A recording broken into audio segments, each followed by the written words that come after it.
Very much.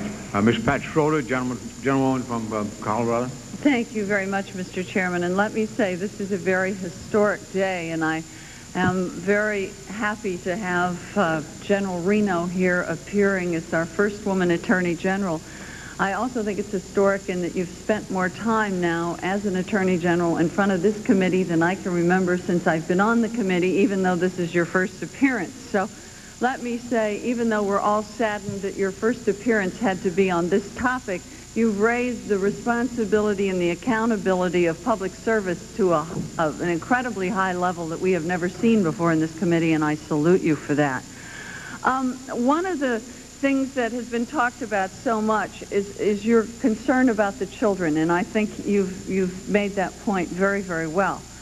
My understanding is there are no studies or very few studies is what you do about children in a cult situation, because the normal things you do in a hostage situation is use family members, but these are people who've already turned their back on the family members, so as much as family members hope they'd be listened to, they've said no.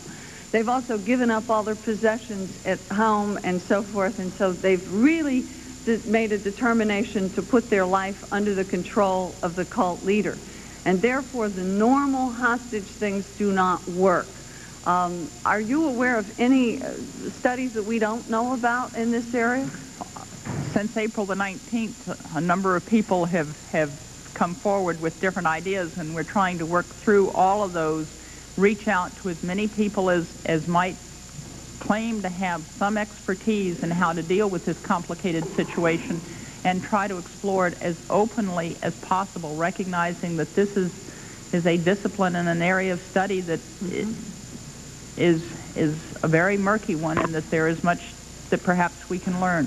I noticed that there was, in one of the California papers, some of the law enforcement officers who had had child abuse things filed against David Koresh, talking about how impossible it was to pursue the charges, because what was happening was parents would give their children up for sex with Mr. Koresh on the basis that they would then this would be their entree to heaven. And they said the children couldn't even really talk to them because they thought they were having sex with someone who was of a higher being than themselves. So the whole child abuse thing collapsed. I think that gets to the next thing that I hear from my constituents and from Americans.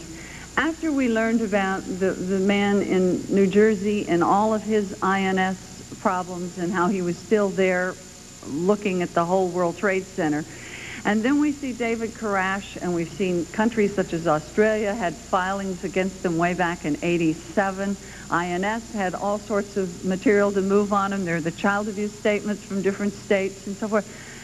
You wonder how many more of these cases are out there that we haven't acted on. I mean, I think the average American also wonders how many of these multiple violations, whether it's INS or whether it's weapons or child abuse or whatever, what else is out there, and why is there such hesitation to act on these cases? Is it that we don't know what the answer is and we don't know where we're going, or is law enforcement just so overburdened that you can't get to everything?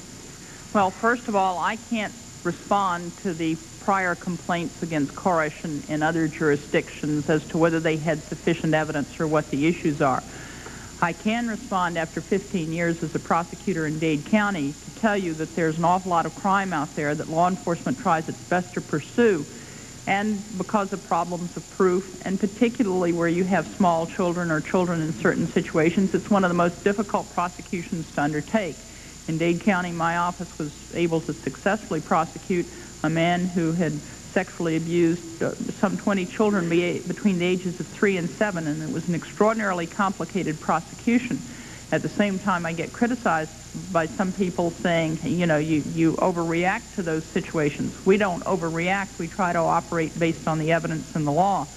And all of these, it just requires, and what I hope to establish is a real partnership with local law enforcement, where we use the limited resources of federal, state, and local law enforcement officials, prosecutors, to develop priorities, to focus on crimes of violence and crimes that tear the fabric of our children apart. and use our resources the best way we can to see that the violent people, the dangerous people, are put away and kept away. With respect to David Koresh, after the fact, after the FBI came in, when I took office, the Bureau was trying to negotiate, and I supported them in that situation, though I felt that the children were in jeopardy because I was balancing all the conflicting interests that we had and the potential that they might be injured by more aggressive action on our part.